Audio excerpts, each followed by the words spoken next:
আমি খন্দকার দেলোয়ার হোসেন জুনিয়র আলভি।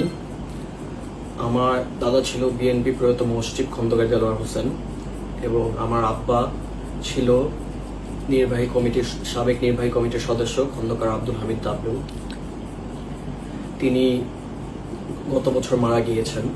আজ আমি একটি বিষয়ে সবাইকে জানাতে চাই যা অত্যন্ত হৃদয় বিতারক এবং আমাদের পরিবারের জন্য অনেক অপমানজনক। আমি খন্দকার আনাফ হামিদ অরবিল, নির্বাহী কমিটির সদস্য মৃত খন্দকার আব্দুল হামিদ ডাবলু সাহেব ও আমার দাদা, ওনাদের নামে একটা অপপ্রচার চালানো হচ্ছে, যেটা বিস্তারিত আমার ভাই শুরু করুক। এই অপপ্রচারে এমন ছড়ানো হচ্ছে যা তারা বলছে যে আমাদের দলীয় লোকরা নিজেরা আমাদের থেকে চাঁদাবাজি করছে। এটি পুরো একটা ভুয়া নিউজ। প্রথমত, আমাদের বাড়ি, আমার দাদা বাড়ি ও চেয়ারম্যানটোলা, আমাদের কোনো বাড়ি মগবাজারে নেই।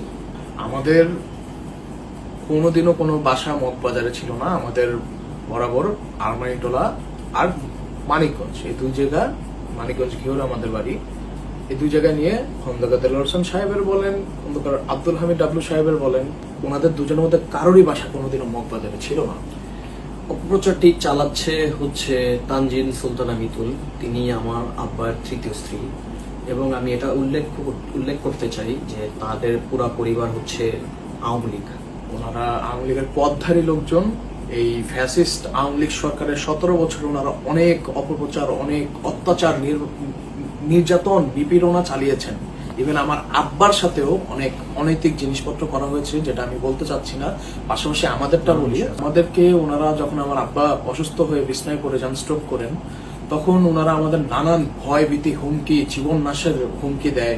আমাদের দুই ভাইকে বলে যে শেখ হাসিনা আত্মীয়দের দিয়ে, হ্যাঁ সে আমাদের ডিরেক্টলি ওনারা হুমকি দেওয়া হয়েছে যে আমাদের কল্লা ফালিয়ে দেওয়া হবে, এরকম উল্টাপাল্টা কথা যেভাবে সম্ভব। যাক, আলহামদুলিল্লাহ আমরা অনেক দিক দিয়ে অনেকভাবে ভুক্তভোগী, বাট আল্লাহ আমাদেরকে সম্মান সহকারে দুই পায়ে শক্তভাবে দাঁড়ানোর সুযোগ দিয়েছেন। আর 5 আগস্টের পর আলহামদুলিল্লাহ অনেক ভালো আছি। এটা প্রশ্ন আসে না যে 5 আগস্টের পর আমাদের পরিবারের সাথে অথবা কোনো বিএনপির কর্মীরা এটা করলে এসব করতেছে হলো কি আপনার জামাতের বা আওয়ামী লীগের যারা কর্মীরা ছিল ওনারা করতেছে, বা নতুন এনসিপি। পুরোপুরি আমি দেখলাম মাঝখানে যে জামাতের লোকজন, এনসিপির লোকজনরা আমাদের বিএনপির নাম নিয়ে আমাদের বিএনপির নাম নষ্ট করার জন্য এইসব কারসাজি করতেছে। বিএনপির নাম নষ্ট করার জন্য মূলত এখানে ওনাদের ইন্ধন কে দিচ্ছে বা কারা, যে তোমরা বিএনপি যেভাবে বুঝাও যে বিএনপির মাথার এই সেফ নাই, তাহলে যদি বিএনপি কোনোদিনও ক্ষমতায় আসে আম জনতার কি হবে?